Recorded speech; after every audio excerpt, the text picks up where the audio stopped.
할렐루야. 사부예배 나오신 모든 성도님들을 진심으로 환영하고 축복합니다.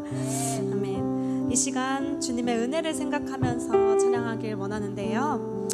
우리는 완전하지 못하기 때문에 율법 앞에서는 죄를 지을 수밖에 없는 연약한 존재입니다. 하지만 우리를 너무나 사랑하셔서 그의 아들을 보내시고 십자가에 달려 죽으시고 우리를 율법의 죄에서 해방하여 주셨습니다. 그래서 그의 사랑과 은혜를 생각하면서 이 시간 찬양으로 나아가길 원합니다. 찬양하시겠습니다.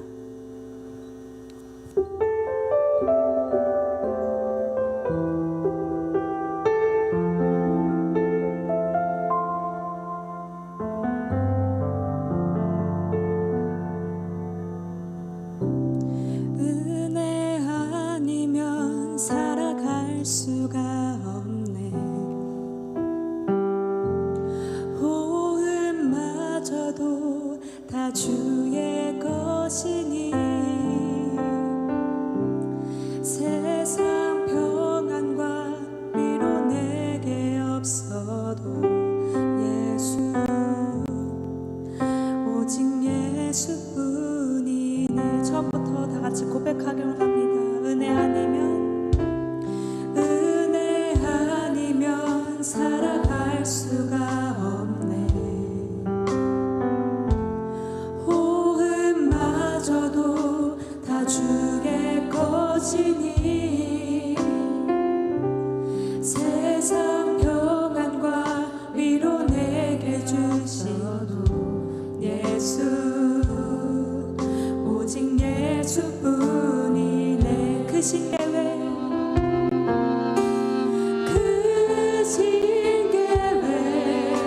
다 볼 수도 없고 작은 고난에 지쳐도 주께 묻기 나의 모든 삶 버티고 견디게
신계회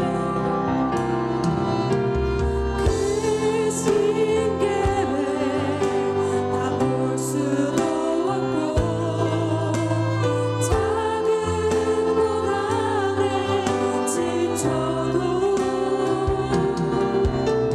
주께 묶인 나의 모든 삶 버티고 견디게 하시네. 은혜 아니면 살아갈 수가 나의 모든 것 다 주께 맡기니 참된 평안과 위로 내게 주신 주 예수 오직 예수뿐이 은혜 아니면 살아갈 수가 은혜 아니면 살아갈 수가 호흡마저도 다 주의 것이니 호흡마저도 다 주의 것이니 세상 평안과 위로 내게 없어도 예수 오직 예수뿐이 오직 예수뿐이네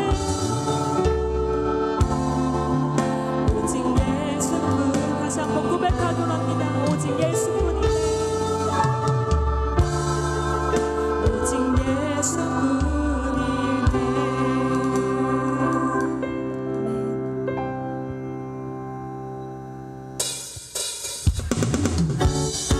시간 괜찮으신 분들은 자리에 일어나서 내 삶의 주인 되신 주님을 신나게 찬양하기 원합니다.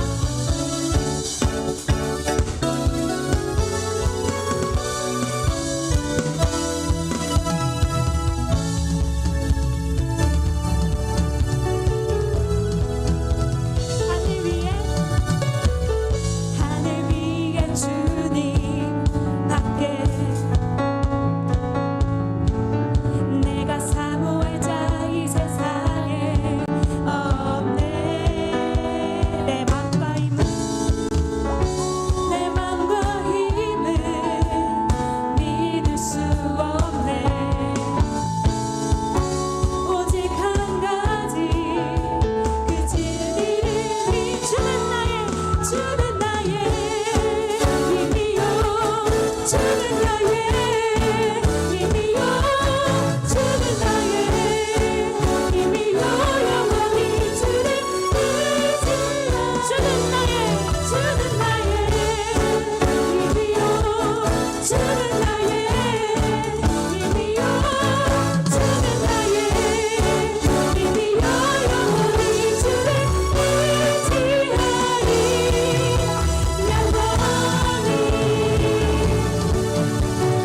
처음부터 다시 고백하기 원합니다. 하늘 위에 주님 밖에 내가 사모할 자 이 세상에 없네 내 맘과 힘을 믿을 수 없네 오직 한 가지 그 진리를 주는 나의 힘이요 주는 나의 힘이요 주는 나의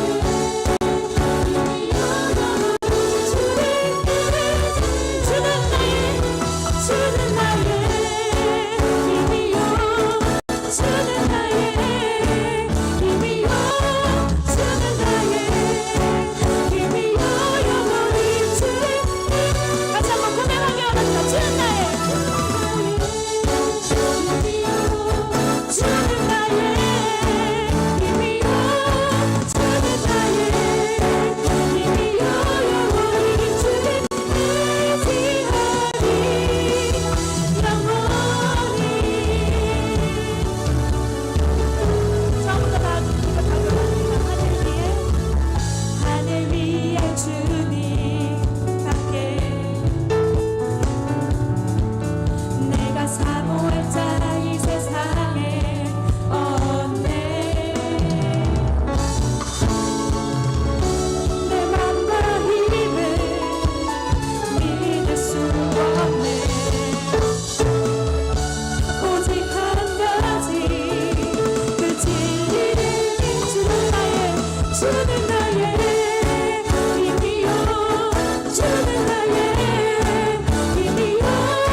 주님만 따르 나의 가는 길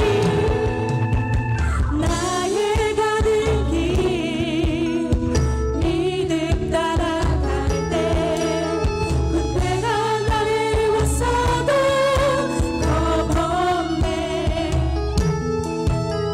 또 내 입술의 기도 믿음의 선포 주님 날 위하시며 누가 날 대적하리 믿음 따라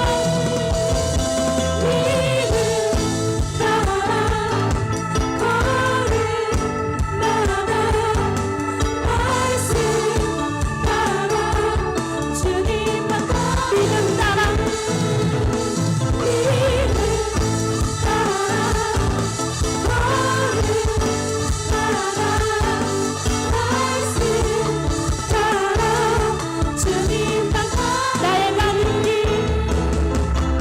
나의 가는 길 믿음 따라갈 때 군대가 나를 왔어도 겁없네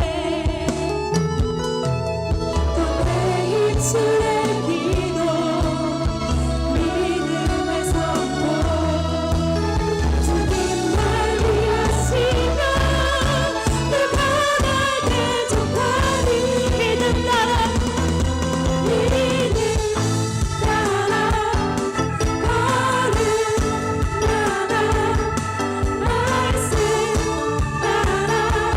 주님만 따르리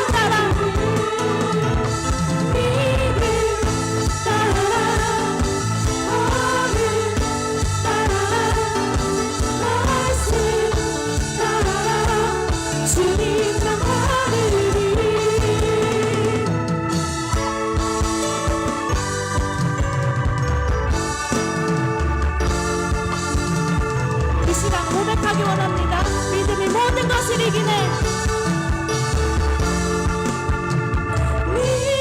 믿음이 모든 것을 이기네 믿음이 모든 것을 이기네 더 큰 목소리로 찬양하겠습니다. 믿음이 모든 것을 이기네 믿음이 모든 것을 주님만 따르리 주님만 따르리 주님만 따르리 주님만 따르리 주님만 따르리 주님만 따르리 주님만 따르리 주님만 따르리 주님만 따르리 주님만 따르리 우리가 영광의 박수 올려드리겠습니다.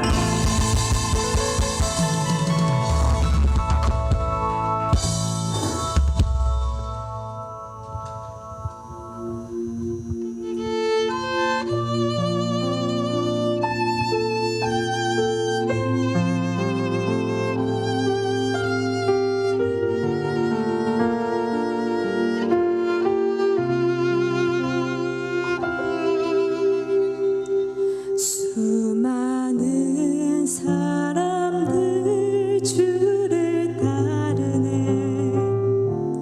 자신의 연약함 가지고 수많은 눈물의 시간 속에서 믿음으로 주를 보내 주의 영원한 사랑으로 주의 말씀을 이루시네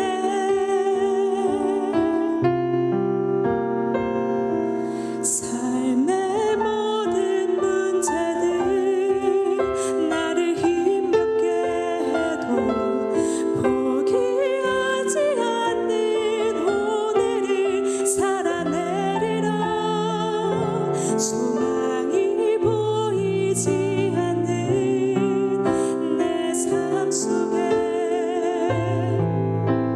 주님만이 소망되어 주의 뜻 이루시리라. 처음부터 다시 고백하겠습니다. 수많은 사람들 주를 따르네. 자신을 연약한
되었습니다. 다른 것이 아닌 주님께만 소망을 두고 살게 하여 주세요.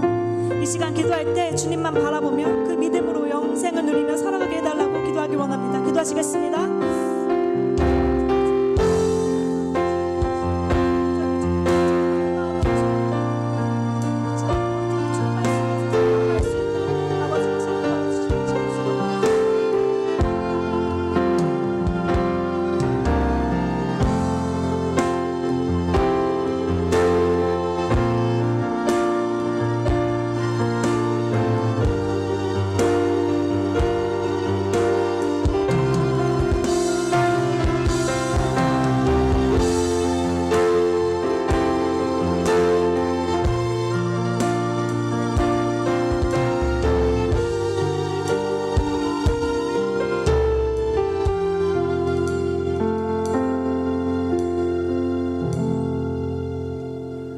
할렐루야. 하나님, 한 주 동안 보호하시고 하나님의 은혜 가운데 있게 하심 너무나 감사합니다.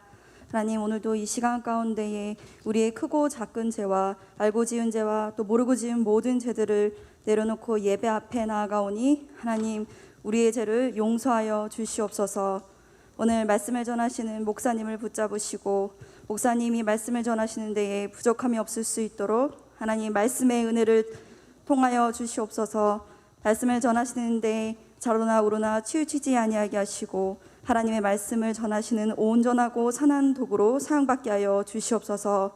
또한 그 말씀을 받는 우리가 하나님의 말씀을 듣고 떠나가는 자가 되지 아니하게 하시고 하나님의 말씀을 가슴판에 새긴 채에 청년의 가운데에 하나님의 말씀을 순종하고 또 치열하게 말씀 가운데에 살아갈 수 있도록 은혜를 베풀어 주시옵소서.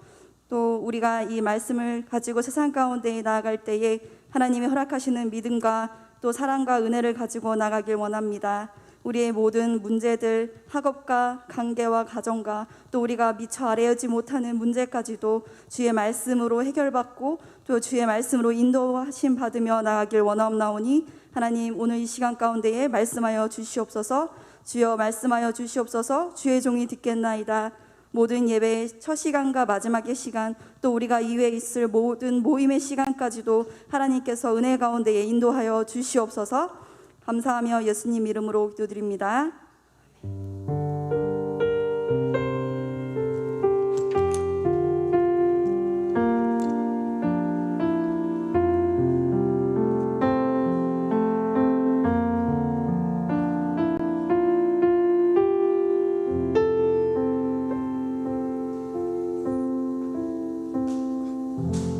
네, 오늘 하나님께서 우리에게 주시는 말씀은 갈라디아서 3장 1절에서 14절 말씀입니다.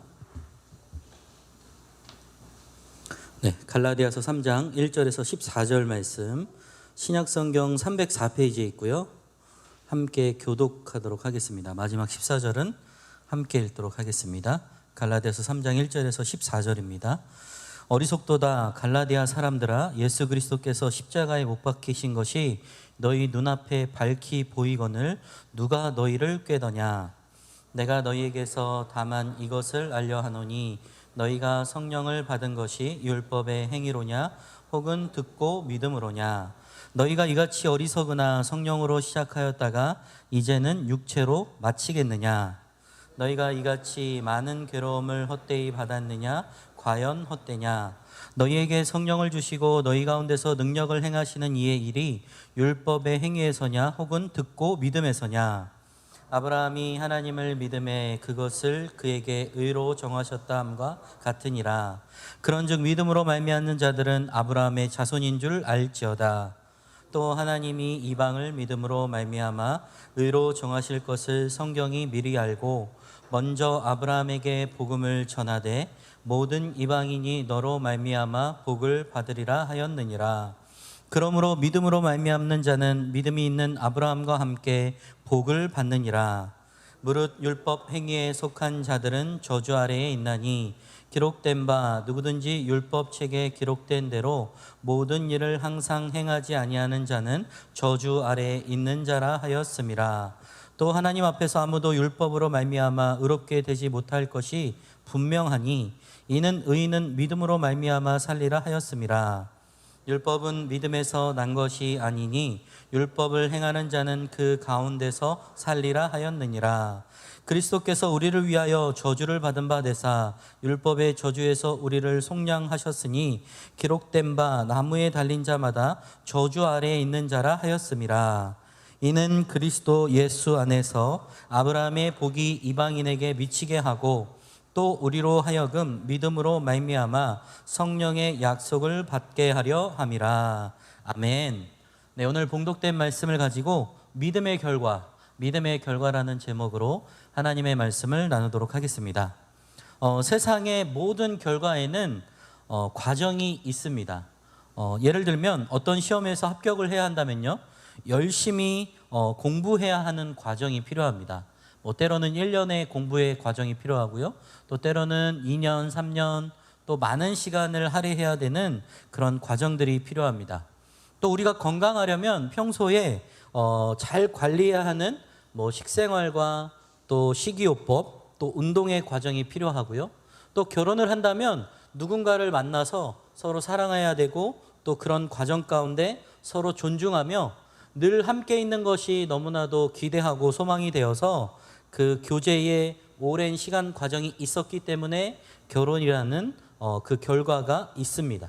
이처럼 모든 과정에는 결과와 그 과정이 있다라는 것이죠. 그런데 우리가 믿었던 이 구원, 하나님이 우리에게 베풀어 주신 선물의 이 구원에도 과정이 있다라는 거예요. 그 과정이라는 것은 복음을 먼저 받은 사람이 복음을 전하는 것이고요, 또 전하는 그 복음을 듣게 되는 것입니다. 또 그 듣고 마음으로 믿는 것이고요, 또 믿을 때 비로소 하나님이 우리에게 의를 부여하게 해주십니다. 결과적으로 하나님이 부여하신 의를 가진 자만이 구원을 받게 된다라는 것입니다. 하지만 이 결과와 모든 과정은 인간의 노력으로 주어지는 것이 아니라는 거예요. 믿는 것 역시 하나님의 은혜와 은총 아래서 하나님께서 허락하실 때만 가질 수 있는 것이라는 겁니다.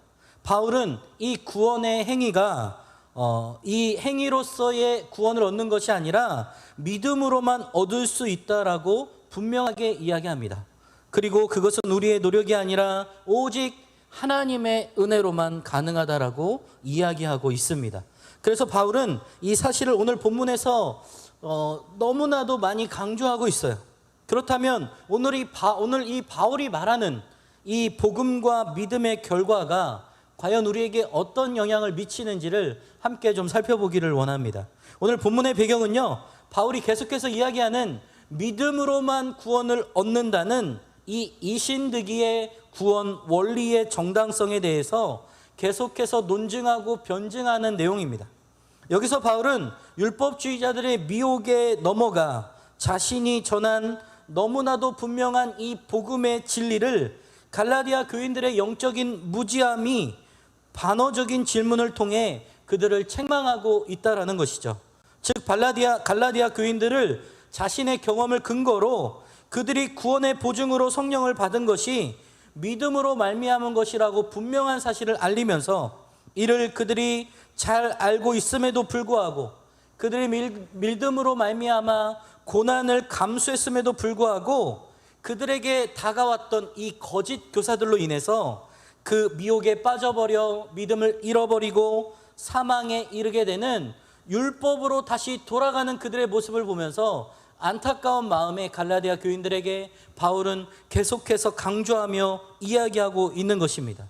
오늘 본문의 문맥을 자세히 보면 1절에서 5절까지는 바울이 갈라디아 교인들이 율법으로 다시 돌아가는 것을 우려해서 믿음에 근거하여 우리에게 성령이 주어진다라고 말하고 있어요. 또 6절에서 9절은 이 믿음으로 구원받는다는 이신득이의 원리의 정당성을 계속해서 변증하고 또 이야기하고 있습니다. 이 이신득이의 사상은 모세를 통해 율법을 주시기 전 아브라함 때부터 하나님께서 우리에게 계시된 진리임을 이야기하고 있습니다. 여기서 아브라함의 믿음에 초점을 두고 말하는 이유는 율법주의자들이 자신들이 아브라함의 후손이라고 이야기하고 있기 때문이에요. 그들은 이 육신적 혈통을 구원의 조건으로 믿고 있었기 때문입니다. 우리가 선택받았기 때문에, 우리는 아브라함의 민족이기 때문에 구원받을 만하다라고 그 율법주의자들이 알고 있었기 때문에 사도 바울은 그 부분을 다시 한번 명확하게 이야기하면서 자신들이 아브라함의 후손이라고 하는 이 육신의 혈통의 구원의 조건을 믿음으로 구원받는다. 우리는 그 믿음으로 아브라함의 후손으로서 그 복을 누릴 수 있다라고 다시 한번 이야기하고 있는 것입니다. 마지막으로 10절에서 14절은 율법의 행위에 속한 자들이 저주 아래에 있음을 대조하며 그리스도를 믿는 자들의 아브라함의 복을 받게 된다라는 사실을 이야기하고 있습니다. 그렇다면 오늘 본문을 좀 더 자세히 살펴보면서 바울이 말하는 이 믿음의 결과, 우리가 어떻게 붙잡아야 하고 이것이 우리에게 어떤 영향이 있는지를 살펴보기를 원합니다. 먼저 1절, 2절 한번 보겠습니다. 제가 읽어볼게요. 어리석도다. 갈라디아 사람들이 예수 그리스도께서 십자가에 못 박히신 것이 너희 눈앞에 밝히 보이거늘 누가 너희를 꾀더냐. 너희에게서 다만 이것을 알려하노니 너희가 성령을 받은 것이 율법의 행위로냐 혹은 듣고 믿음으로냐. 바울이 갈라디아 교인들에게요, 어리석다고 이야기한 게 두 가지가 있습니다. 그 첫 번째 부분은 이 갈라디아 교인들은 이미 그리스도의 십자가를 믿고 믿음으로 구원을 얻는다는 사실을 들었고 믿었어요. 그런데도 불구하고 교인들은 율법주의자들의 이 이론에 속아서, 그러니까 쉽게 얘기해서 그것만으로는 구원받을 수 없어요. 소위 말해 이 율법을 잘 지켜야 그 구원을 얻을 수 있다라는 이 율법주의자들의 거짓 진리에 속아서 율법을 지켜야 구원을 얻을 수 있다라고 생각했기 때문에 사도 바울은 어리석도다라고 이야기하는 거예요. 너희가 이미 믿음으로 구원을 받는다라는 것을 받아들였고 그것을 믿음으로 구원을 받은 자들이 아니냐. 그런데 왜 율법주의자들이 이야기하는 행위로 구원을 얻는다는 그 이야기를 다시 마음속에 두어 율법을 지키려고 하느냐. 어리석도다라고 바울이 이야기하는 거예요. 두 번째 이유는 3절에서 5절에서 찾아볼 수 있는데요. 제가 읽어볼게요. 너희가 이같이 어리석으나 성령으로 시작하였다가 이제는 육체로 마치겠느냐. 너희가 이같이 많은 괴로움을 헛되이 받았느냐. 과연 헛되냐. 너희에게 성령을 주시고 너희 가운데서 능력을 행하시는 이의 율법의 행위에서냐 혹은 듣고 믿음에서냐. 이 갈라디아 교인들을 어리석다라고 지적한 두 번째 이야기는 바울은 이렇게 말합니다. 성령의 임재는 믿음으로 구원을 얻는다는 사실을 듣고 받아들임으로 경험하게 되는 거예요.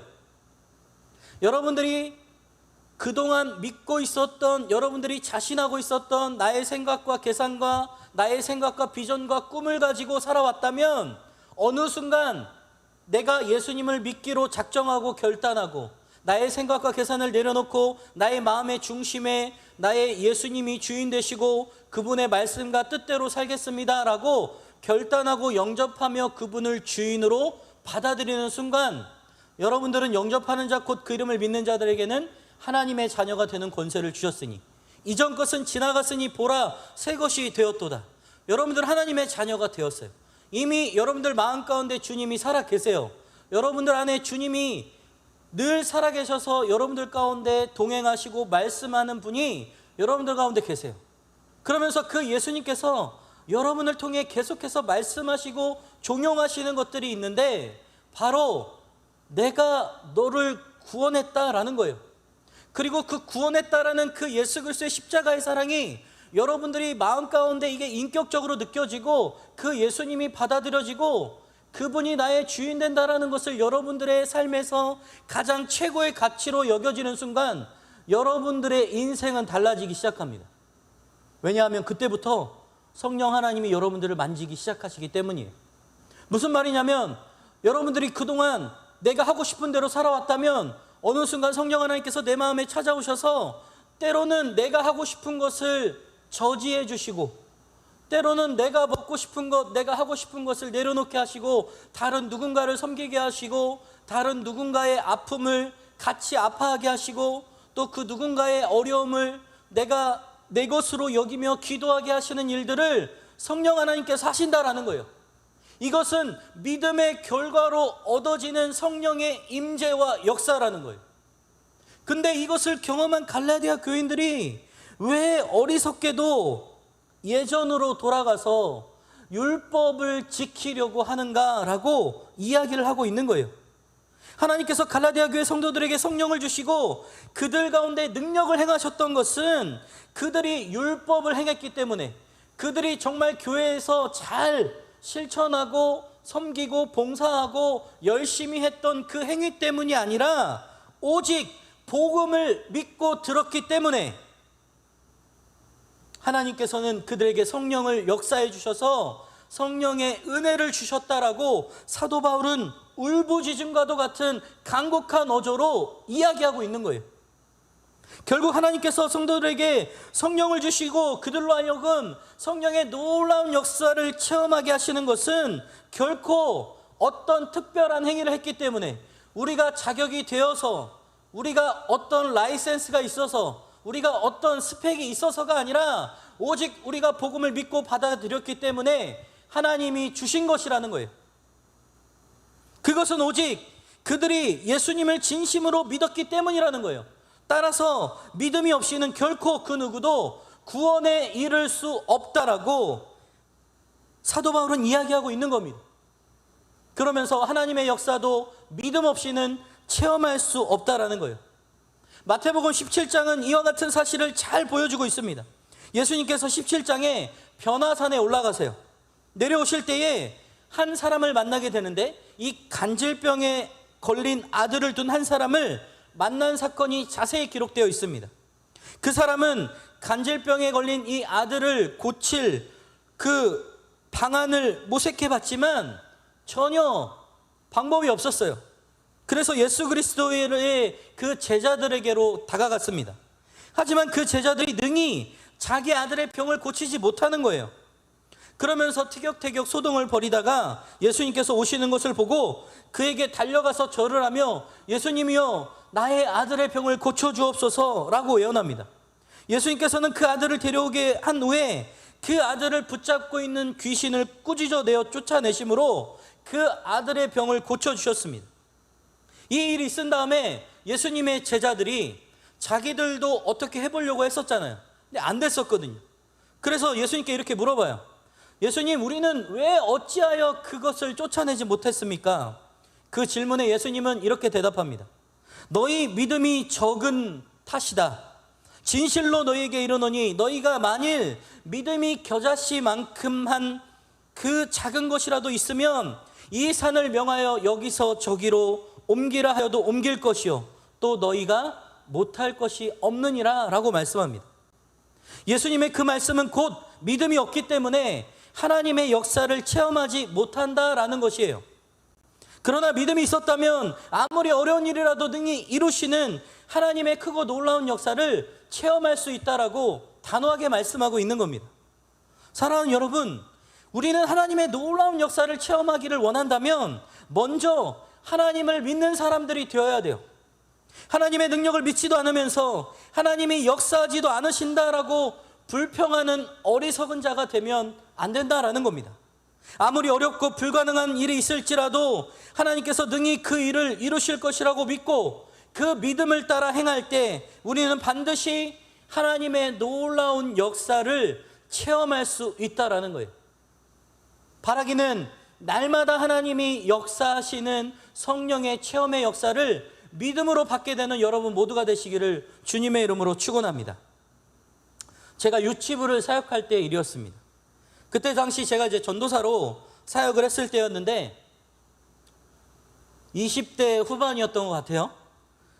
그때 이제 주일 설교 말씀이 죽은 나사로가 살아났어요 라는 그 제목의 말씀이었습니다.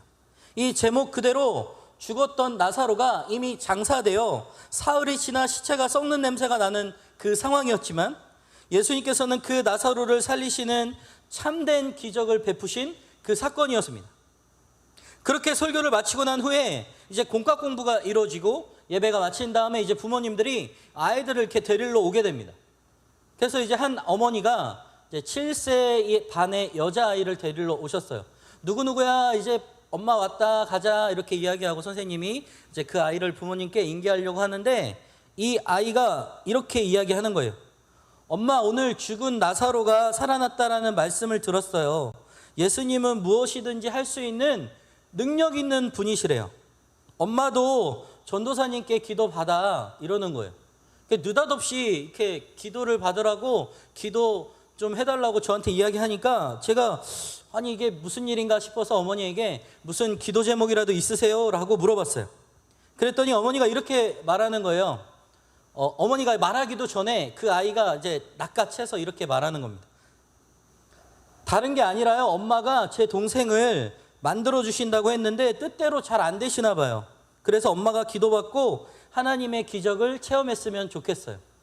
그 어린아이가 정말 순수한 마음으로 그렇게 이야기를 하는 거예요. 그래서 어머니도 그렇고 저도 그렇고 너무 당황스러워서 이렇게 막 급히 이제 마무리를 하고 엄마 왔으니까 이제 집에 가자라고 하면서 이렇게 잘 보냈습니다.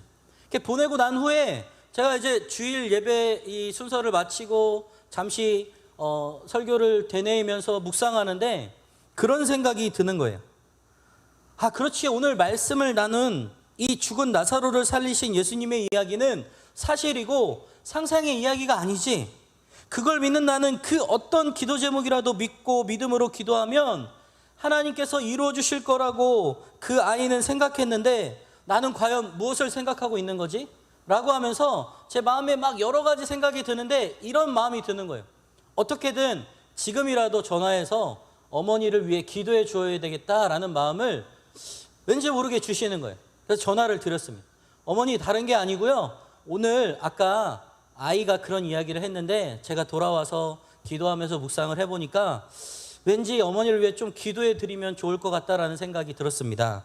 제가 꼭 기도해 드려도 될까요? 라고 했더니 감사하죠 라고 하면서 전화상으로 어머니를 위해서 기도했습니다. 그러니까 너무 감사한 것은요, 제가 기도해서가 아니라 정말 한 달 만에 하나님께서 감사하게 둘째가 임신이 되어서 모두가 축하하게 되는 일이 발생했습니다. 그런데 이 일을 놓고 많은 사람들이, 모든 사람들이 이렇게 고백을 하는 거예요. 하나님이 주신 은혜야, 모든 것이 하나님의 은혜야 라고 고백하는 것이었습니다. 하나님께서는 우리에게 당장이라도 필요한 것을 채우실 수 있는 분이세요. 전지전능한 분이세요. 그런데 하나님께서는 우리의 믿음을 보시고 중심을 보신다라는 거예요. 이것을 주었을 때 정말 하나님께서 감사할 수 있는지, 또 감사함으로 고백할 수 있는 믿음과 마음이 있는지를 보고 계신다라는 거예요.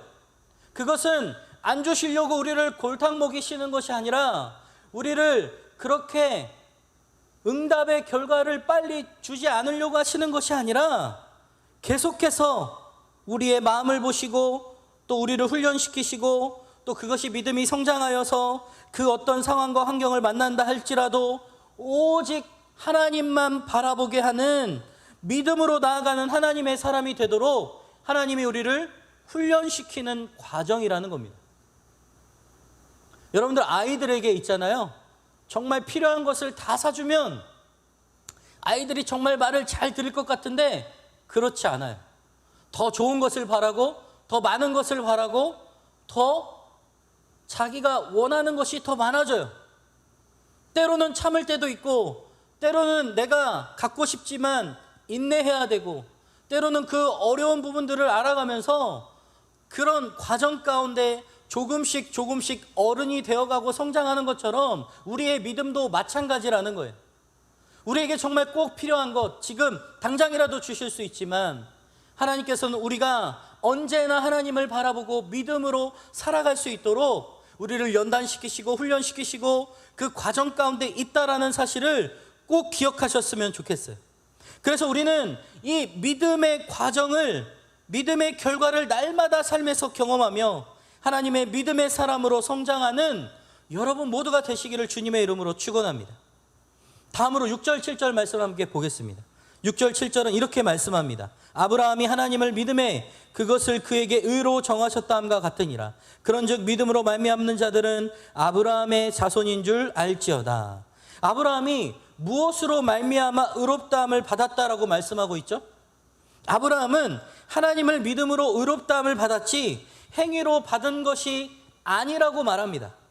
바울은 아브라함과 같이 믿은 자가 아브라함의 자손이지 그저 혈통적인 후손이 아브라함의 자손이 아니라고 말하고 있습니다.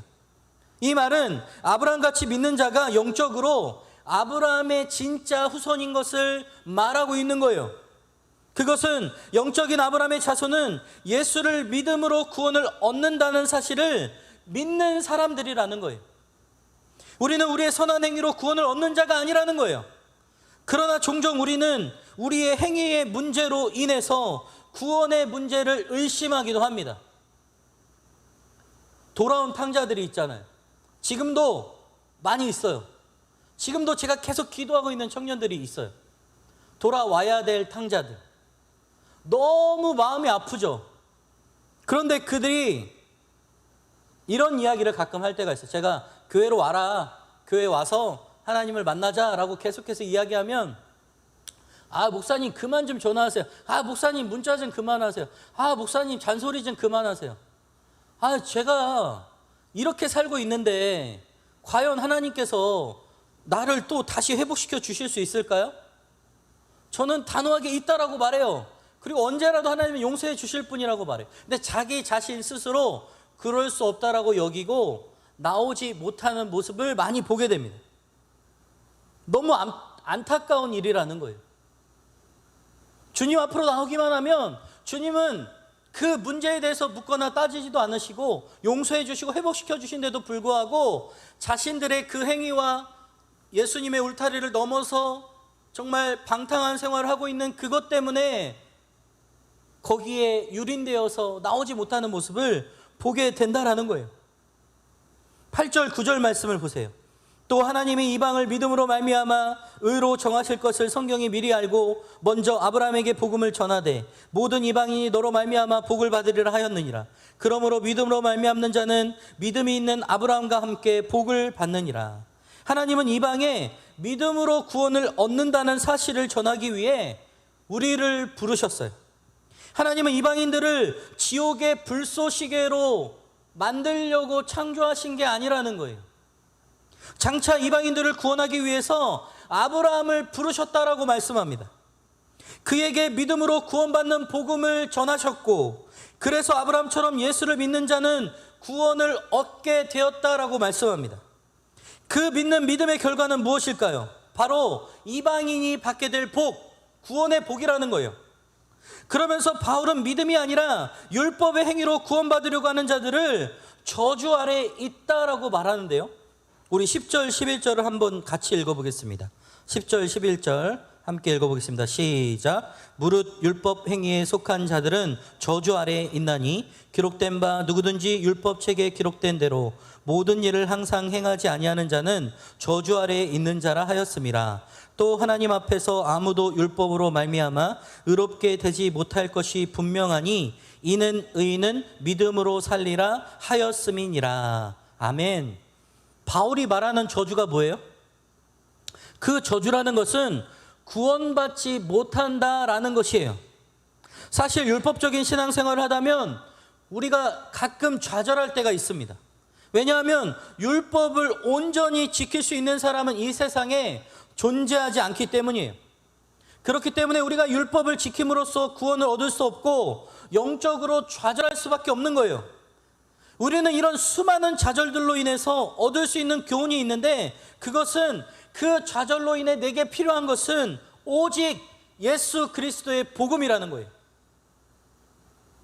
그 무엇과도 바꿀 수 없는, 그 어떤 것과도 바꿀 수 없는, 또 그 어떤 것으로도 채울 수 없는 그것은 바로 오직 예수 그리스도의 복음인 것을 믿으시기를 주님의 이름으로 축원합니다. 9절에 사도 바울은 이렇게 이야기합니다. 믿음으로 말미암는 자들은 믿음이 있는 아브라함과 함께 복을 받는다라고 말씀해요. 여기서 믿음으로 말미암는 자들은 믿음에 있어서 신실한 자들이라는 뜻이에요. 따라서 본문은 아브라함이 그랬던 것처럼 믿음에 있어서 하나님 앞에 신실한 자들은 아브라함처럼 하나님의 나라를 유업으로 얻게 될 것이고, 그곳에서 아브라함과 함께 영원토록 영생 복락을 누리게 될 것이라는 의미로 말하고 있는 거예요. 결국 믿음으로 말미암는 자들, 곧 신실한 믿음을 지닌 자들은 아브라함이 받았던 복을 동일하게 받아 누릴 수 있다라는 겁니다. 하지만 믿음이 없는 자들, 혹 믿음이 있다고 해도 믿음이 신실하지 않은 자들은 그들의 결과로 복을 얻을 수 없다라는 거예요. 물론 세상을 살다 보면 꼭 그 말이 맞는 것처럼 여겨지지 않을 때가 있어요. 오히려 믿는 사람들이 고난을 당하고 불우한 삶을 살아가고 있는 그런 부분들이 믿음 없이 제멋대로 살아가는 것을 볼 때가 있습니다. 하지만 형상적으로 보여지는, 이 눈앞에 보여지는 것이 전부가 아니라는 거예요. 이 땅에서의 삶은 잠시 안개와 같다라고 분명히 이야기합니다. 진정한 결과는 끝까지 가봐야 알 수 있어요. 그러므로 이 땅에서의 삶의 모습과는 상관없이 믿는 자들은 분명히 복을 받은 자들입니다. 또한 믿지 않는 자들은 분명 저주와 멸망을 받은 자들이라는 거예요. 여러분들이 잘 아는 거지 나사로와 부자의 이야기는 이와 같은 사실을 잘 보여줍니다.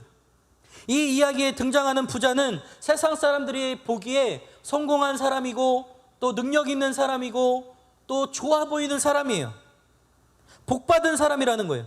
그에게는 모든 것이 풍요로웠고 그에게서 매일 날마다 즐길 수 있는 풍요로움이 있었습니다. 반면에 그의 집 앞에서 구걸하던 이 거지 나사로는 어떠했습니까? 세상 사람들이 보기에는 결코 복받은 자가 아니었어요. 오히려 저주받은 자요, 하나님께 버림받은 자처럼 보였을 수도 있어요.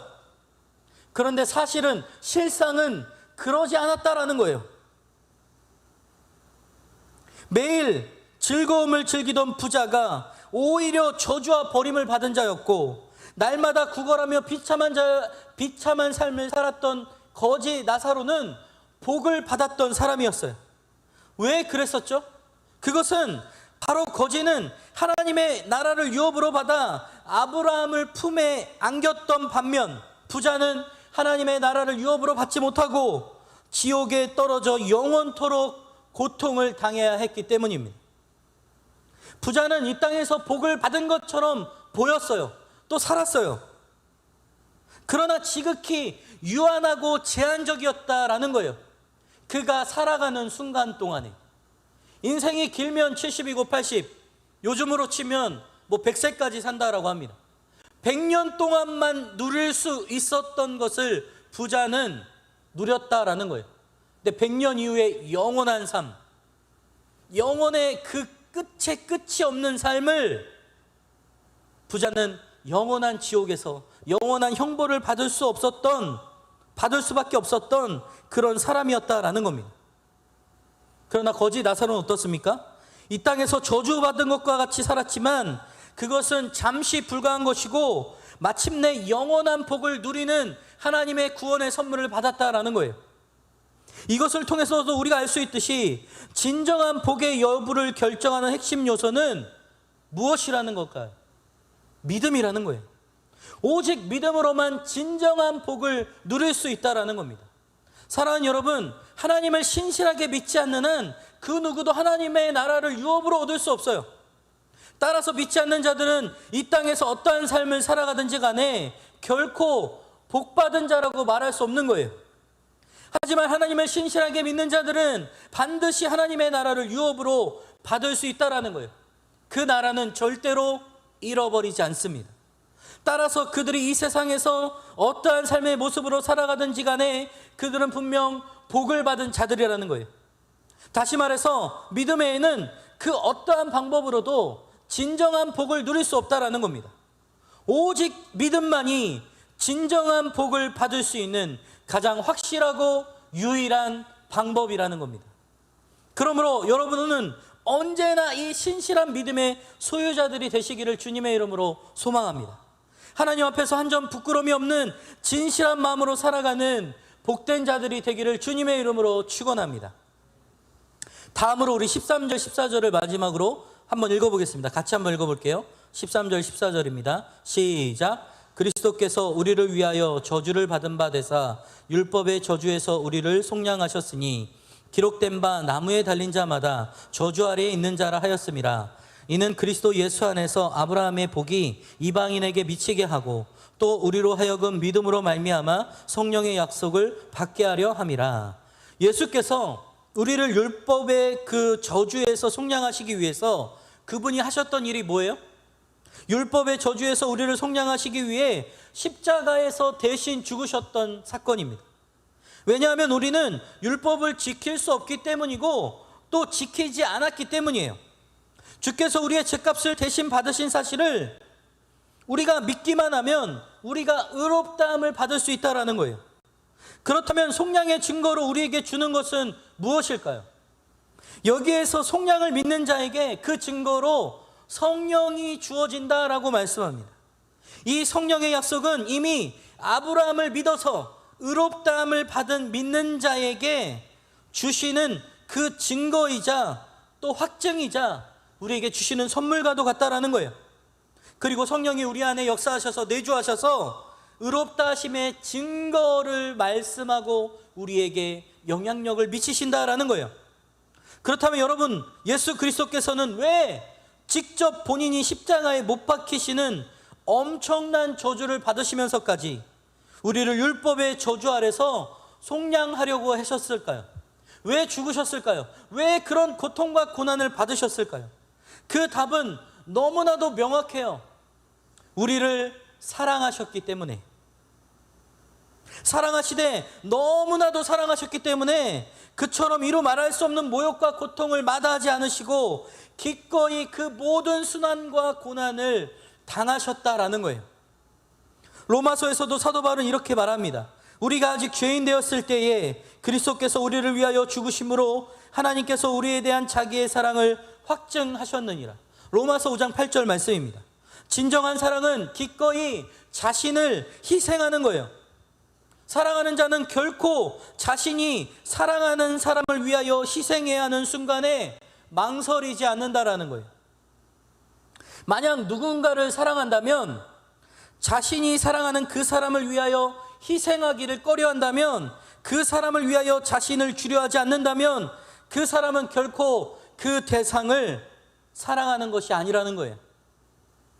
다른 마음이 있거나 거짓말을 하거나 혹은 사랑이 아닌 다른 감정으로 착각했을 수도 있다라는 거예요. 여러분들 구약 성경에서 요나단이라는 사람이 있습니다. 다윗과 요나단, 아름다운 두 사람의 친구의 우정이잖아요. 요나단은 다윗을 너무나도 사랑했어요. 그는 다윗을 위하여 자기 아버지와 사울의 관계, 그러니까 아버지와 아들과의 관계를 포기했어요. 또한 자기 자신의 평안과 아니 심지어 왕권까지도 포기했습니다. 그가 그렇게 다윗을 사랑했기에 다윗은 그가 죽었다라는, 요나단이 죽었다라는 소식을 들었을 때에 이렇게 말합니다. 내 형 요나단이여, 내가 그대를 애통함은 그대는 내게 심히 아름다움이라. 그대가 나를 사랑함이 기이하여 여인의 사랑보다 더하였도다. 사무엘하 1장 2절 말씀에 울부짖으며 외쳤던 다윗의 고백입니다. 사랑하는 여러분, 우리는 너무나도 쉽게 사랑한다는 말을 고백해요. 정작 근데 하나님을 위하여, 형제와 자매를 위하여 희생해야 하는 순간이 오면 희생하기를 망설이는 나의 모습, 우리들의 모습을 자주 발견하게 됩니다. 손해를 보지 않으려고 하고요, 이익을 추구하려고만 하는 모습이 바로 이기적인 나의 모습이에요. 우리를 사랑하신 하나님의 사랑이 우리의 영원한 생명을 허락하시고 구원의 선물을 주셨다면 우리는 그 구원의 빚진 자요, 복음의 빚진 자예요. 그 사랑의 은혜에 보답해야만 하는 자들이라는 거예요. 그런데 그 은혜에 아랑곳하지 않고 오직 나를 위해 살아간다면 그것은 은혜를 모르는 배은망덕한 사람이라는 거예요. 하나님께서는 우리를 이렇게 전적으로 구원해 주셔서 이방에 믿지 않는 자들에게 우리가 믿음으로 얻는 결과의 축복을 나누기를 원하고 계세요. 그리고 지금도 우리를 부르고 계세요. 그리고 우리를 사용하기를 원하세요. 우리의 은사와 상황과 환경을 통해 주위에 믿지 않는 이방인들이 돌아오기를 원하신다라는 거예요. 저는 요즘 코로나 이후에 코로나로 인해서 예배 자리에 없는 청년들이 기도할 때마다 어른어른 생각이 나서 요즘 마음이 너무 아파요.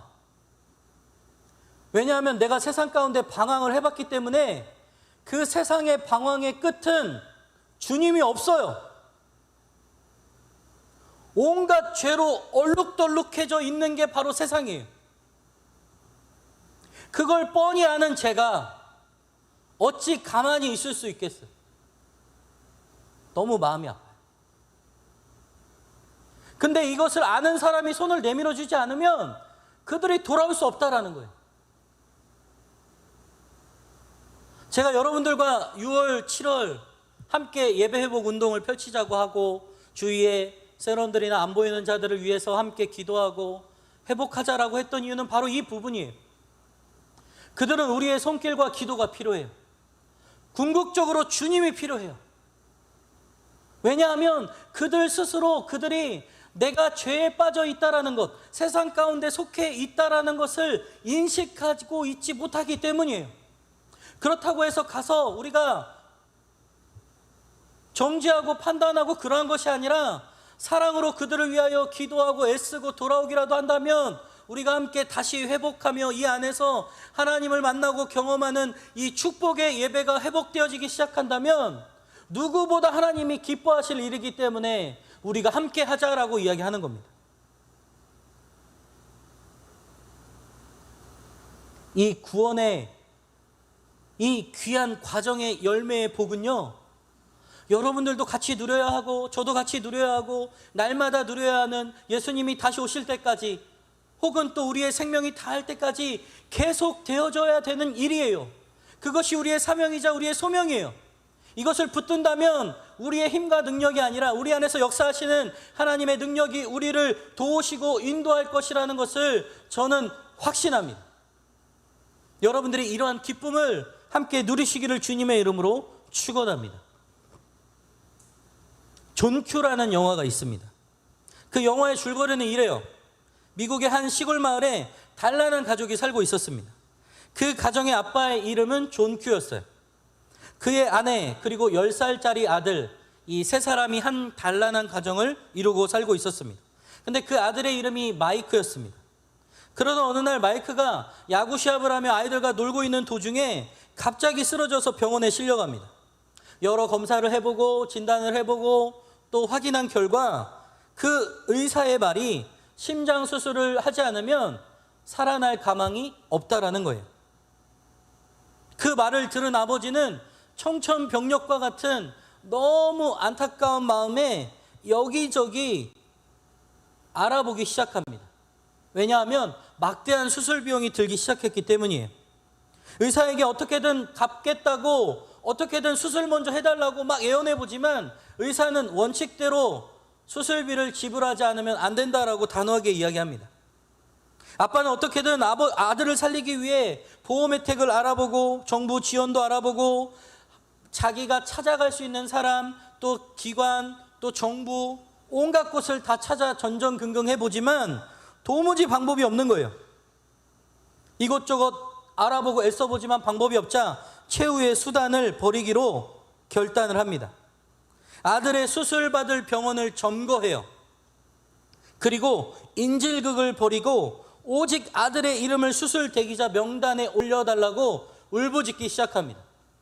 갑자기 엄청난 사건이 병원에서 일어나기 시작하니까 자신에게 관심도 주지 않았던 언론들이 찾아오고 경찰들이 찾아오고 완전 아수라장이 되기 시작합니다. 이 급박한 상황에 경찰이 투입되기 시작하는데요. 여러분들이 잘 아는 그 경찰조에 있는 특공대들, 그러니까 사살조죠. 그 저격수들이 와서 정말 일촉즉발의 이 아버지를 죽일 수 있는 사살될 위기에 처하게 돼요. 그런 존 큐를 설득하기 위해 병원과 경찰은 온갖 말로 설득해 보려고 하지만 그것은 존 큐에게 있어서 확실한 대답과 또 온전한 마음이 아니에요. 그리고 점점 병세가 악화하는 아들을 참아 볼 수 없어서 존 큐는 자신의 심장을 빼어서 이식해 달라고 말하면서 총으로 자살하려고 준비합니다. 그리고 총구를 자신의 머리에 쏘려고 하는 그 순간, 그때 기적적으로 마이크와 일치하는 심장을 찾았다는 소식에 그 인질극을 멈추게 됩니다. 그렇게 마이크는 기적적으로 살아나고 존 큐는 이 인질극을 벌였던 상황에 대해 죄값을 지불하게 됩니다. 그리고 이 영화는 끝이 나게 됩니다. 종교의 부성애가 아들을 위해 죽음을 각오한 사랑이었다면 하나님의 사랑은 어떨까요? 요한일서 4장 9절 말씀에 이렇게 말씀합니다. 하나님의 사랑이 우리에게서 이렇게 나타난 바 되었으니 하나님이 자기의 독생자를 세상에 보내심은 그로 말미암아 우리를 살리려 하심이라. 하나님께서 우리를 위해 자신의 아들을 죽게 하신 것, 그리고 예수님의 죽으심은 온갖 고통과 고난과 순환을 겪으시며 우리에게 허락하신 진정한 하나님의 사랑이라는 거예요. 이 영화는 시종일관 한 아버지가 자식을 향한 놀라운 사랑을 이야기하면서 하나님의 마음을 그림자처럼 읽게 해줍니다. 종큐가 죽으려고 했던 단 하나의 이유가 무엇이었을까요? 바로 자신의 아들을 살리기 위해서였어요. 아들을 살리겠다는 일념으로 자신의 심장이라도 꺼내주려는 그것이 존큐의 목적이었어요. 하나님께서 예수님과 우리를 맞바꾼 이유는 단 하나예요. 바로 우리를 살리려는 일념 때문이었습니다. 일개 인간인 아버지의 사랑도 이러한데 하물며 극진하신 하나님의 사랑이야 오죽하겠어요. 이 영화보다 더 간절함으로 성경은 하나님께서, 아버지께서 우리를 얼마나 사랑한지는 그 마음을 가득 담고 있습니다. 우리에게 이 성경을 주신 목적은 단 하나만 말하라고 한다면 이 인류를, 우리의 인간을 구원하기 위해서라고 집약해서 말할 수 있습니다. 하나님께서 우리에게 말씀하고 싶은 한 가지는 꼭 너를 구원하고 싶다라는 거예요. 이 내용을 기록한 것이 바로 성경이에요. 그래서 하나님은 우리를 살리기 위해 자신의 아들을 죽이셨어요. 그것이 하나님이 지불하신 엄청난 대가입니다. 어떻게 세상에서 가장 귀한 사랑을 받은 저와 우리는 이 사랑을 필요한 자들에게 나누어 주지 않으며 살아갈 수 있을까요? 우리는 나누며 이 사랑을 어떻게든 전하는 자로 사명을 다해야 된다라는 거예요. 왜요? 우리도 값없이 받았고 그 사랑을 주신 그분이 그것을 원하고 계시기 때문입니다. 그리고 그 한 영혼이 돌아올 때 기뻐하시는 그 하나님의 기쁨을 우리도 함께 누리기를 원하세요. 바라기는 이 기쁨이 우리의 기쁨이 되기를 주님의 이름으로 축원합니다. 세상에는 많은 기쁨이 있고 많은 쾌락이 있고 행복이 있을 수 있어요. 그러나 진정한 행복과 기쁨은 하나님이 원하시는 것, 하나님이 기뻐하시는 것, 그분을 기쁘시게 해드리고 우리가 그분을 원하는 대로 하나님 앞에 온전히 나아가는 것, 그것이 우리의 소망이 되고 우리의 삶의 최고의 가치가 되기를 주님의 이름으로 축원합니다. 말씀의 결론을 맺겠습니다. 제가 아까도 얘기했지만 요즘 기도하고 말씀을 보며 주의를 보면 너무나도 마음이 아픈 거예요. 왜냐하면 저도 예수님이라는 울타리를 벗어나서 세상으로 가면 뭔가 잘 될 것 같고, 내가 뭐 열심히 해서 돈 못 벌겠어? 내가 그래도 나름 똑똑한데, 나도 할 수 있는데, 보란 듯이 예수님의 사랑이라는 울타리를 넘어서 세상으로 쏜살같이 달려갑니다. 그리고 내가 하고 싶은 것을 열심히 노력하고 해봐요. 근데 여러분 어때요?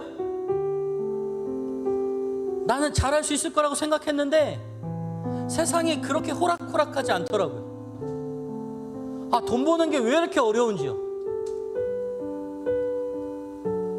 공부가 낫겠지? 공무원 시험을 준비해보고 또 기술 자격증을 따야겠지? 라고 해서 자격증을 따보고 온갖 노력을 다 해보지만 정말 중요한 것은 뭔지 아세요? 하나님의 없는 나의 노력과 나의 생각과 계산과 비전과 꿈은 정말 거품뿐이구나, 아무것도 아니구나라는 것을 뼈저리게 깨달았어요. 저는 세상에서 정말 진흙탕에서 엄청 굴러봤던 사람이었기 때문에 여러분들에게 이렇게 단호하게 말할 수 있어요. 하나님이 없는 인생, 하나님이 나를 붙드시지 않는 삶, 헛된 삶이에요. 솔로몬이 다 가져봤고 다 누려봤고 그의 삶의 모든 것을 가능하게 했던 삶이었다면 왜 솔로몬이 그렇게 고백했을까요? 헛되고 헛되고 헛되니 모든 것이 헛되도다. 인생 자체가 헛되다라는 게 아니에요. 하나님이 없는 인생, 하나님과 동행하지 않는 삶은 헛되고 헛되고 헛되다라고 분명히 단호하게 이야기하고 있는 거예요. 지금도 우리 주변에는 세상 가운데 방황하는 수많은 영혼들이 많이 있습니다. 아니요, 우리랑 같이 예배드렸던 그 사람들이 지금 여기 없다고요. 근데 우리가 손 내밀어줘서 그들이 돌아오고 그들이 예배 가운데 하나님을 인격적으로 다시 만나고 나의 죄를 발견하고 하나님을 인격적으로 만나기 시작한다면 진정한 생명의 시작과 행복의 시작이 시작되는데, 하나님 우리를 통해 그걸 하길 원하신다라니까요. 근데 정작 내가 받았던 그 사랑을 받았던 사람인데 하나님이 계속해서 우리를 날마다 부르고 계신데 듣지 않아요. 세상의 음악을 듣고 세상의 소리를 듣고 하나님의 소리를 듣지 않아요. 근데 정말 더 놀라운 사실은 뭔지 아세요? 하나님은 우리가 들을 때까지 포기하지 않으시고 끝까지 기다려주시고 기다려주시고 기다려주세요. 그리고 그 사랑을 어떻게든 우리를 통해 전하고 싶어 하세요.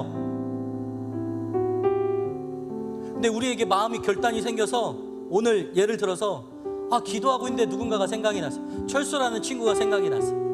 그 철수라는 친구에게 우연히 오늘 전화했을 뿐인데, 기도했을 뿐인데, 마음의 위로의 말을 전했을 뿐인데 하나님이 나의 말을 통해 그 친구가 다음 주에 교회로 온대요.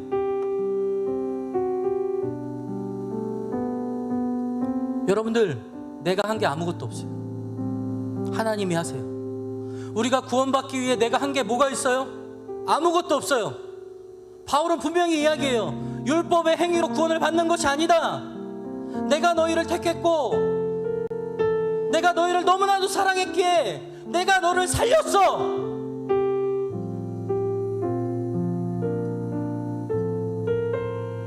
너는 이 세상에 최고의 가치 있는 그 단 하나밖에 없는 사람이야.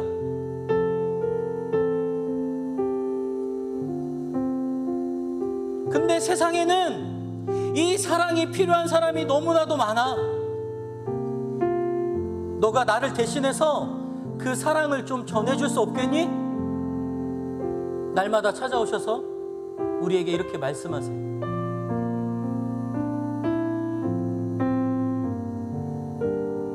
우리의 능력, 우리의 힘, 우리의 생각 중요하지 않아요. 하나님, 저는 연약해서 할 수 없는데요, 하나님이 하시겠다면 제가 순종할게요. 제가 오늘 기도할게요. 그렇게 결단하고 여러분들이 오늘 나아가는 순간 하나님께서 여러분들을 통해 저 세상 가운데 죽어가는 영혼을 살리신다라는 거예요. 여러분들이 오늘 기도하고 손잡아주지 않으면 영원한 형벌을 받을 수 있어요.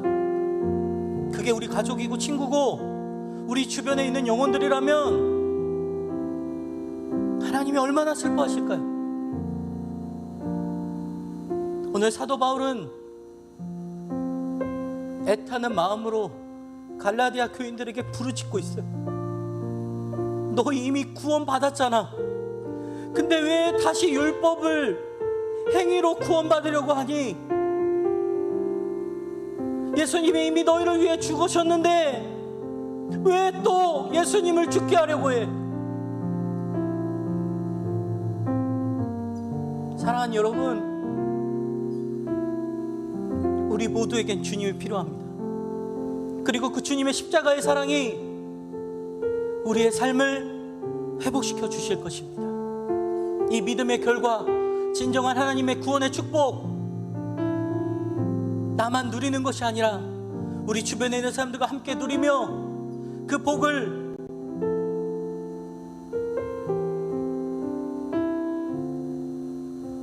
많은 사람들과 함께 공유하는 정말 이 예배 회복의 7월 8월이 되었으면 좋겠습니다.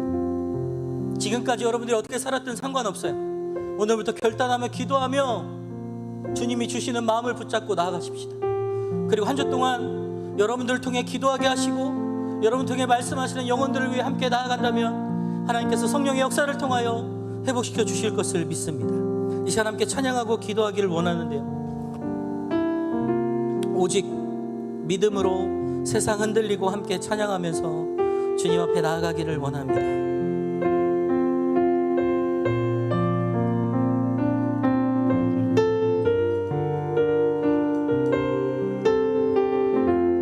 세상 흔들리고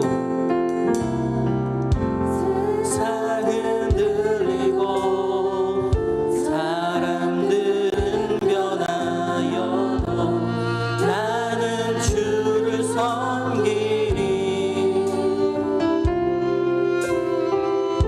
주님의 사랑은 영원히 변하지 않네. 나는 주를 신뢰해. 오직 믿음으로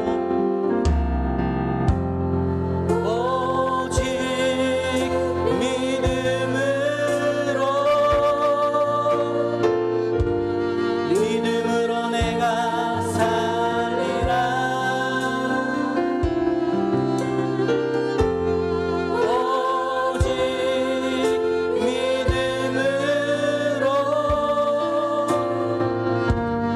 믿음으로 말미암아 살리라. 믿음 흔들리고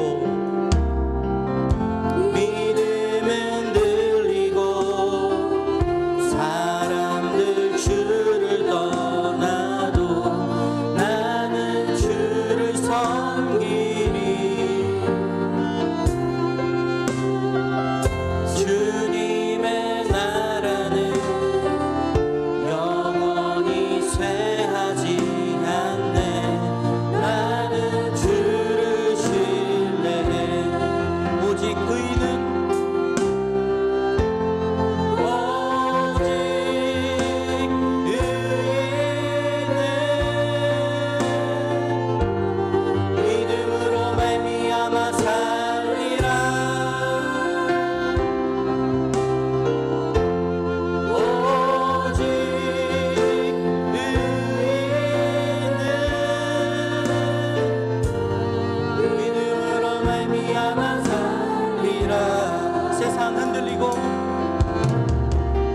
세상 흔들리고 사람들은 변하여도 나는 주를 섬기리. 주님의 사랑은 영원히 변하지 않네. 나는 주를 신뢰해.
기도했으면 좋겠습니다.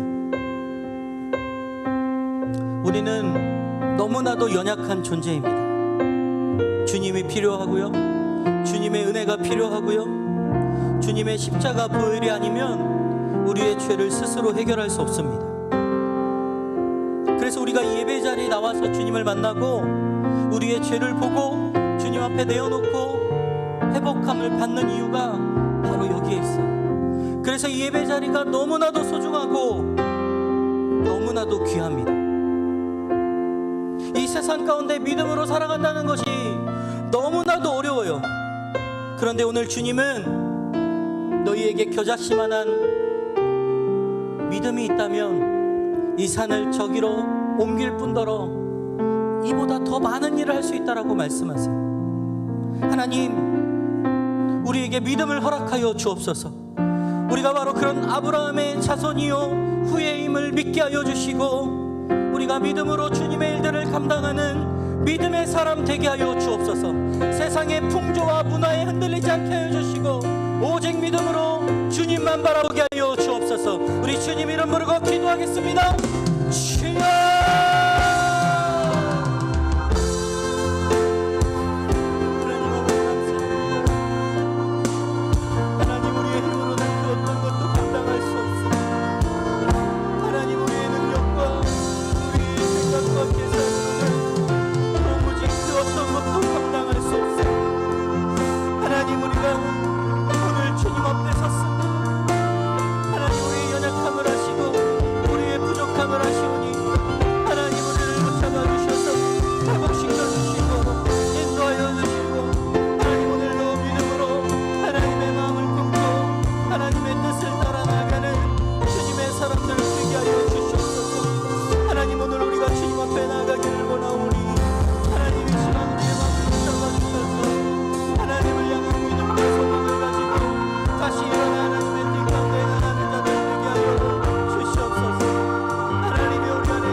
한 가지 더 기도하기 원하는데요,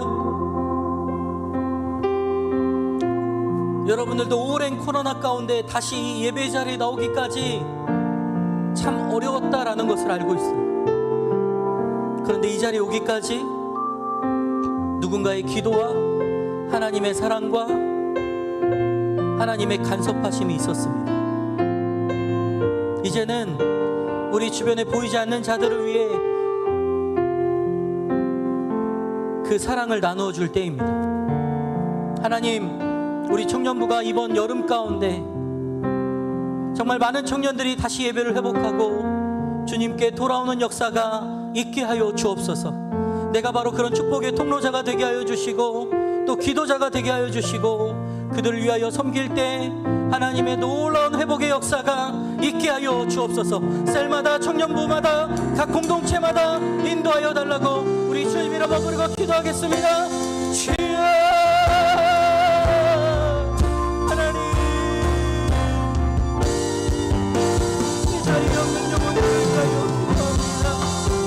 하나님, 그들이 주님 앞에 돌아와야 합니다. 하나님, 그들이 주님 앞에 나와야 합니다. 하나님, 회복시켜 주시옵소서. 하나님, 인도하여 주시옵소서. 하나님, 회복시켜 주시옵소서. 하나님, 그들이 여러분의 놀라운 영화서 나를 다시 주님 앞에 나와 하나님을 만나고 하나님을 경험하는 자들 될 수 있도록 하나님이여 인도하여 주시옵소서. 주님이여 기름부어 주시옵소서.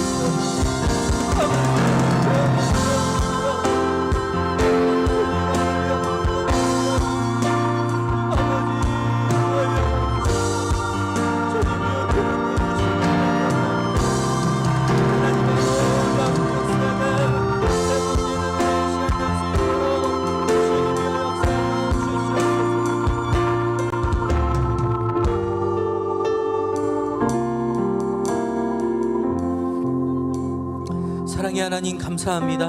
오늘 말씀을 통하여 우리가 구원을 얻기 위해 한 것이 하나도 없음을 알게 하시니 감사합니다.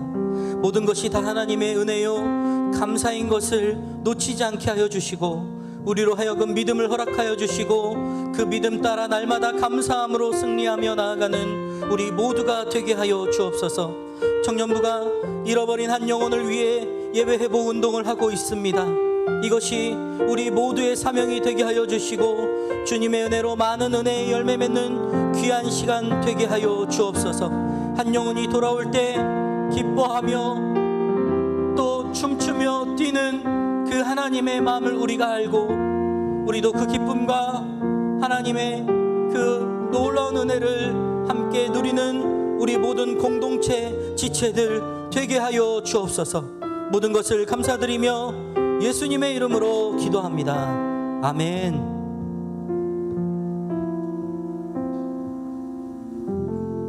이 시간 찬양하시면서 준비하신 예물 드리겠습니다.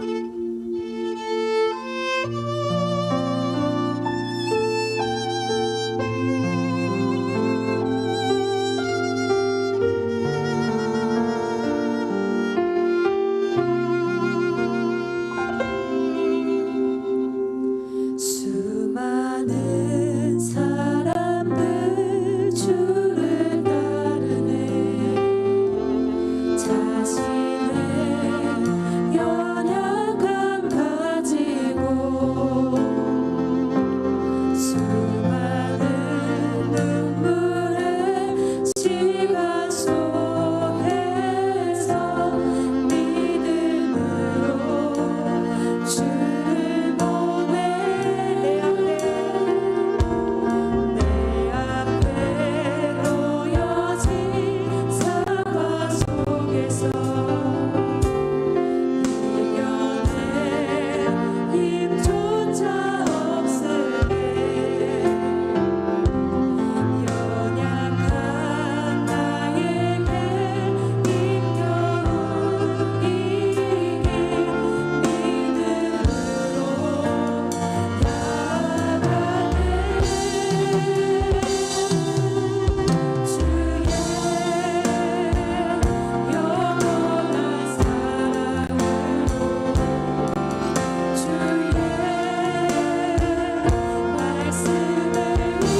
말씀을 이루시네.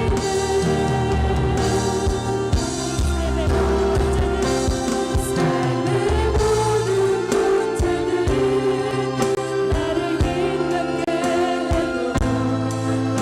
해도 어디하지 않는 오늘이 사랑으리라.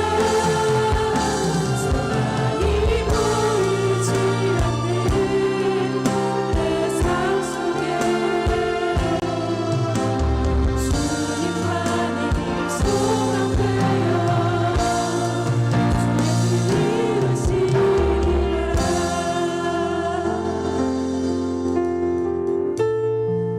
하나님 감사합니다. 오늘도 하나님을 사랑하는 마음으로 주님 앞에 나와 또 예배하며 또 드려지는 이 헌금을 기뻐 받아주시고, 이 헌금을 통하여 하나님의 나라와 생명을 살리는 놀라운 일들이 있게 하여 주옵소서. 오늘 주신 말씀처럼 우리가 믿은 것은 하나도, 모든 것이 다 하나님의 은혜요 예수 그리스도의 공로임을 알게 하여 주시니 감사합니다. 이 믿음이 우리의 삶에서 원동력이 되게 하여 주시고, 흔들리지 않도록 우리를 날마다 믿음으로 붙잡아 주옵소서. 주님, 저 문을 열고 나가면 세상입니다. 세상은 본받기 쉽고 따르기 쉬우나 주님의 말씀은 지키기 어려워 성령 하나님께서 늘 인도하여 주셔서 또 한 주간 세상 가운데 살아갈 때에 날마다 세상에서 온전히 승리하는 주님의 그리스도인들 되게 하여 주옵소서. 지금은 우리 주 예수 그리스도의 은혜와 하나님 아버지의 극진하신 사랑하심과 성령 하나님의 위로 충만 교통하심이 오늘 말씀을 통해 우리가 구원받고 예수 그리스도를 믿게 된 것은 오직 하나님의 은혜요 사랑인 것을 깨닫고, 우리를 사랑하신 하나님을 날마다 믿음으로, 그 믿음의 결과로 주시는 하나님의 진정한 복을 누리며 살기로 작정한 온 성도들과 청년들과 교회 위에, 민족과 열방 위에 이제로부터 영원까지 함께 있을지어다. 아멘.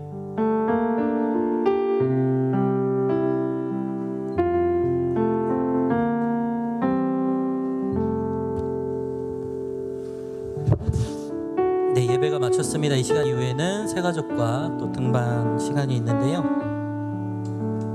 네, 오늘 새가족 등반 하시는 분이 계십니다. 네, 김용현 형제이고요. 네, 오늘 김용현 청년은 곽지연 셀로 네, 등반하게 되는데 어디 계시죠? 네, 뒤쪽에 계신데요. 우리 박수로 감사합니다. 축하합니다. 네. 네, 그동안 너무 수고하셨고요. 이제 또 셀로 가셔서 또 귀한 시간들 함께 나눠주시면 감사하겠습니다. 지금은 사랑의 선물 시간인데요.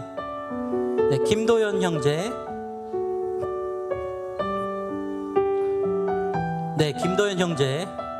두 개 다 김도현 형제 거네요. 네, 여기 있습니다. 네, 감사합니다. 네, 이 시간 이후에는 광고 시간입니다. 우리 광고 나올 때 박수로 환영하겠습니다.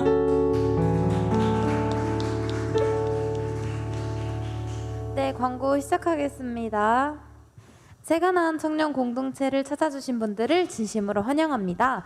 예배 후 2층에서 새가족 교육이 있으니까요. 새로 오신 새가족분들은 2층에서 교육 받고 가시면 되겠습니다. 청년부 예배가 온라인, 오프라인으로 진행됩니다. 발열 체크와 QR코드 체크에 함께 해주시고요. 코로나가 빨리 종식되어서 다시 모두 함께 예배드릴 수 있도록 기도 부탁드립니다.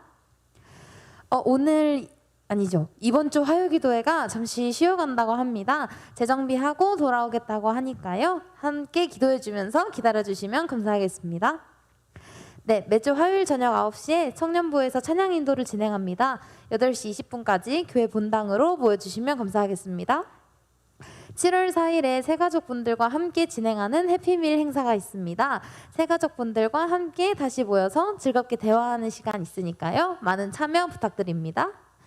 네, 오늘 예배 후 볼링 파티가 있습니다. 셀 모임 후 4시 반에 출발한다고 하니까요. 안양 도도 볼링장에서 진행한다고 합니다. 차량 신청하신 분들은 4시 반까지 교회 로비로 같이 모여주시면 감사하겠습니다. 네, 2부 성가대원을 모집한다고 합니다. 찬양이 주일 10시에 계속 진행된다고 하니까요. 하시고 싶으신 분들은 리더분께 말해주시면 감사하겠습니다. 네, 7, 8월 큐티책이 예배당 뒤편에 있으니까요. 신청하신 분들 중에 못 받아가신 분들은 오늘 받아가시면 됩니다. 네, 다음 주 대표 기도는 민경훈 청년이고요. 7월 예배위원은 배소연 셀, 조규현 셀에서 섬겨주시겠습니다. 네, 셀 모임은 간단하게 진행해 주시고 근황, 간단한 말씀, 기도 제목 이렇게 나눠주시면 되고 오늘은 3층에서 진행한다고 하고요. 셀 모임은 4시 20분까지 그리고 볼링장 가실 분들은 4시 반까지 모여주시면 됩니다. 네, 하시면 돼요.